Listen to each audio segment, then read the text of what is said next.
দুর্জয়ের operation করাতে চালাকি করে রানীর কাছে দুর্জয়কে নিয়ে গেল রিতম। সম্পূর্ণ জানতে দেখতে থাকো। গল্পের শুরুতেই দেখা যায় দুর্জয় অনেকবার ধরেই ফোন করতে থাকে শম্পাকে, কিন্তু শম্পা মানে রানী তো ফোন ধরছে না। রিতমের ফোন থেকেও যদি ফোনটা করছে দুর্জয়, কিন্তু রানী বুঝতে পারে হয়তো অন্য কেউ ফোনটা করছে, তাই জন্য আর রানী ফোনটা ধরেনি। এর মধ্যেই দুর্জয় বলে, দেখ শেষদা, তুই কোন মেয়েকে ফিট করেছিস কাজের জন্য, ফোনই ধরছে না। শুক্লা তখন বলে, ওই মেয়ে নিশ্চয়ই কোনো অঘটন ঘটিয়েছে, চুরি হয়ে গেছে, বাড়ির সমস্ত জিনিসপত্রই হয়তো চুরি হয়ে গেছে। ও আর ওর বর এবারে বাকি জীবনটা আরামসে কাটাবে। এই সমস্ত মেয়েরা তো এইরকমই করে থাকে, এখন খুব ভালো মতন বুঝতে পারছি। এরপরে বিনায়ক বলে, আহ শুক্লা, তুমি সব কিছুতে এত রিয়াক্ট করো কেন বলো তো, একটু শান্ত হয়ে বসো, সবটা জানতেই তো পারবে। শুক্লা বলে, কি করে বসবো শান্ত হয়ে, এইসব কিছু দেখার পরে আর শান্ত হতে ইচ্ছা করে? আমার তো অন্তত করে না। বিনায়ক তখন বলে, তুমি যদি এতটা অশান্ত হয়ে যাও তাহলে আর কোনো কাজই হবে না। বিনুপুনু এসে বলে, সব তো ঠিকই আছে, এমনকি শম্পার ঘরের যে পুটুলিটা ছিল সেটাও রয়েছে, আমার মনে হয় ও কোথাও গেছে, ও পুরোপুরি এই বাড়ি থেকে যায়নি। বিনায়ক বলে, বলেছিলাম না? আর এই শুক্লা মাথা খারাপ করে দিচ্ছে, ওই মেয়ে মোটেও সুবিধার মেয়ে না, তুমি এটাই তো বলেছিলে তাই না? এবার মিলল তো, ওই মেয়েটা সত্যিই খুব ভালো, আর তাছাড়া নিজের প্রয়োজনে যদি কেউ বেরোয় তাহলে তুমি এইভাবে তাকে দোষারোপ করতে পারো না শুক্লা, তোমার কোনো অধিকার নেই। এর মধ্যেই রিতম আর দেবু দুজন মিলে কথা বলতে থাকে। রিতম তখন বলে, দেবু, আমার খুব ভয় লাগছে, রানী কোথায় গেল বলো তো? তখনই দেবু বলে, সেটা তো আমারও প্রশ্ন, মেয়েটা যে কি করে, কাউকে কিছু না জানিয়ে উটপাট করে চলে যায়, এইটা রানী একদমই ঠিক করে না, আমারও না খুব খারাপ লাগে। তখনই রিতম বলে, এবার আমি কোথায় খুঁজবো, বুঝতে পারছি না কি করব। এদিকে দুর্জয়ের পেট ব্যথাটা বাড়ছে, দুর্জয়কে ধরে সবাই ঘরে নিয়ে যায়, আর রিতম আর দেবু ঘরে চলে এসে দরজার ছিটকিনিটা আটকে দেয়। তার মধ্যেই রিতম ফোন করতে থাকে, কিন্তু রানী ধরে না।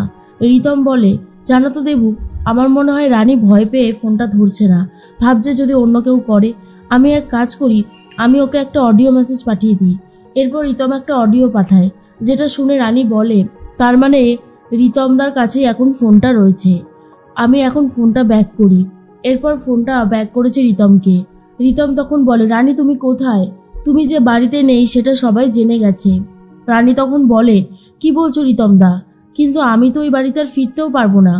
রিতম তখন বলে, ফিরতে পারবে না মানে, এসব তুমি কি বলছো, ফিরবে না কেন?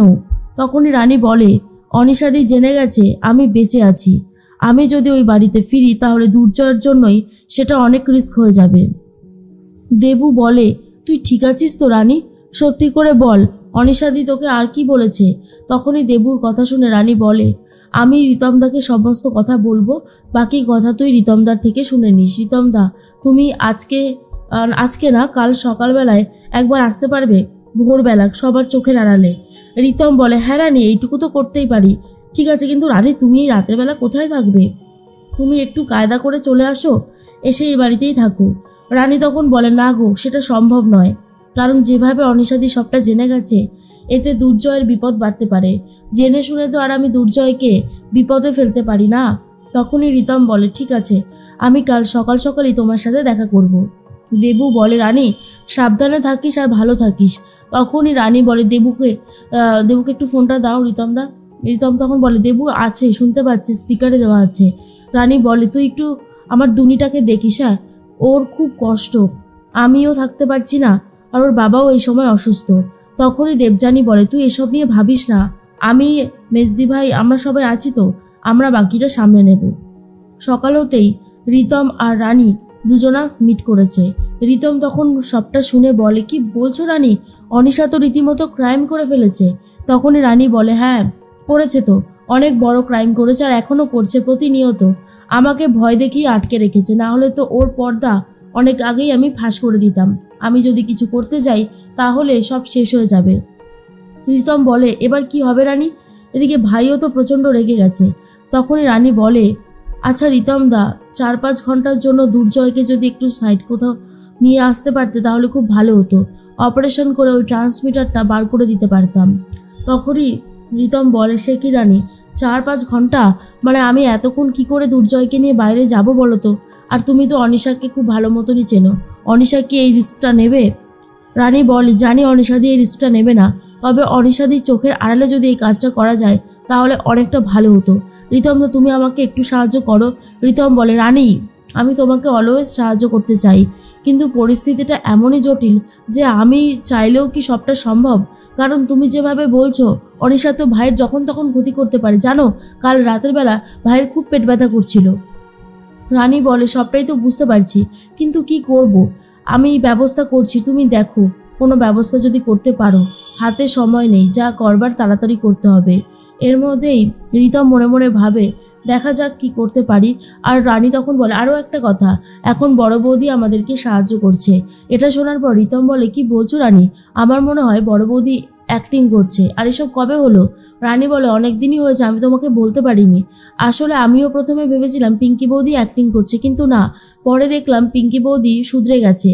আসলে পিঙ্কি বৌদি উপলব্ধি করেছে আমি যদি না থাকি তাহলে পিঙ্কি বৌদির ভালো লাগবে না, ভালো লাগছেও না, সেই জন্যই। রিতম দা, পিঙ্কি বৌদি আমাকে দেখে নিয়েছিল বস্তিতে যখন আমি ট্রিটমেন্ট করতে গিয়েছিলাম, কিন্তু সেই সমস্ত কথা বাড়ির কাউকেই বলেনি, এমনকি অনিশাদির হাত থেকে আমাকে বাঁচিয়েছে। তো বড় বৌদি যে আর কোনো অন্যায় করবে না সেটা বলা যায় না, তবে এখন উনি আমাদের দলেই আছে। রিতম তো শুনে খুব খুশি হয়ে যায় আর বলে, বাহ, তাহলে তো খুব ভালো কথাই। রানী তুমি ব্যবস্থা করো, আমি দেখছি। এর মধ্যেই দেবু কথা বলতে থাকে আর তখনই চলে এসেছে অনিশা। অনিশা এসে বলে, কার্ডগুলো চলে এসেছে তো। আর বিনুপুনু, তোমরা এখানে এই কার্ডগুলোতে হলুদ লাগিয়ে দাও। এর মধ্যেই হলুদ আর সিঁদুর লাগাতে শুরু করে বিনুপুনু। আর তখনই বিনায়ককে অনিশা বলে, আঙ্কেল গেস্টদের বাড়ি যাবে না কার্ডগুলো দিতে? বিনায়ক চুপ করে রয়েছে। তার মধ্যেই দুর্জয় বসে বসে খাচ্ছে আর ঠিক তখনই চলে এসেছে রিতম আর বলে, এই তো আমি চলে এসেছি। আচ্ছা ভাই, মানুষ একবারই বিয়ে করে সামলাতে পারে না একটা বউকে, তুই আবার দ্বিতীয়বার বিয়ের পিড়িতে বসছিস। তা আমাকে কিছু জামা কাপড় কিনে দে, এরকম করলে কি করে হয় বলতো? তুই তো জানিসই আমার কাজবাজের অবস্থা কেমন। দুর্জয় তখন বলে, ঠিক আছে, তোর কি চাই বল, আমি তোকে কিনে দেবো। তখনই অনিশা বলে, আরে রিতম দা, আমি আছি তো, আমি তোমার সাথে যাব। তখনই রিতম বলে, না না অনিশা, তোমাকে যেতে হবে না, ভাই আছে তো, ভাই আর আমি যাব। বিনুপুনু তখন বলে, ও বাবা, আমরা কি বানের জলে ভেসে এসেছি নাকি? রিতম বলে, আরে আমরা যাবো, তোরা তো চিন্তা করছিস কেন বলতো? এর মধ্যে অনিশা বলে, জয় কি পারবে নাকি? আর তাছাড়া আমাদের কিছু কমন ফ্রেন্ড আছে যাদের বাড়িতে আজকে যেতেই হবে। কিন্তু তখনই রিতম বলে, সে তোমরা যাও, আমি আর জয় একটু বেরোবই। এর মধ্যে রানী চলে গেছে যেখানটায় অপারেশন করা হবে সেই ক্লিনিকে, ডাক্তার ভূমি চ্যাটার্জির ক্লিনিকে, কিন্তু ডাক্তার ভূমি চ্যাটার্জি তো বিদেশে। এরপর তার যে আরও মেয়েরা ছিল তাদের সাথে কথা বলতে চলে গেছে রানী। এরপর ডক্টরের সাথে কথা বলে। ডক্টর তখন বলে, আমি জানতাম তুমি বেঁচে আছো, তোমার মতন ভালো ডক্টররা কখনো শেষ হতে পারে না। এই সব কিছু পেছনে কে রয়েছে? রানী অনিশা চ্যাটার্জি। রানী তখন বলে, হ্যাঁ সেটাই, আর তাছাড়া ওর মুখোশ খুলতে গেলে আপনাদের সবার সাহায্য আমার দরকার। তখনই রানী সবটা বলে দেয়। উনি তখন বলে, ঠিক আছে, আমি 7টার দিকে সমস্ত স্লট বুকিং করার থেকে আটকে দিচ্ছি আর তুমি সেই সময় চলে আসবে। এর মধ্যেই দুর্জয়কে নিয়ে রিতম বেরিয়ে পড়ছে আর 7টার দিকেই রানীর সাথে দেখা করবে দুর্জয়ের অপারেশনটা করানোর জন্য।